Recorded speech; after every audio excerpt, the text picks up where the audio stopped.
சத்தியம் பொய்யாகும், தர்மம் தலை சாயும், அறநெறிகள் அலைமோதும், அதர்மம் அரசாளும்.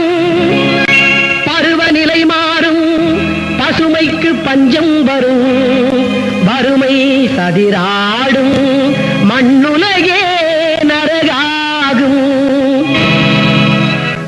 அது முத்திய கலியின் அடையாளம், அதன் முடிவே கல்கி அவதாரம். அது முத்திய கலியின் அடையாளம், அதன் முடிவே கல்கி அவதாரம், அதன் முடிவே கல்கி அவதாரம். எங்கும் கலப்படம், எதிலும் கலப்படம் என்னும் நிலைமை வரும். அது பிஞ்சு குழந்தைகள் உண்ணும் உணவிலும் பெரிதும் கலந்துவிடும்.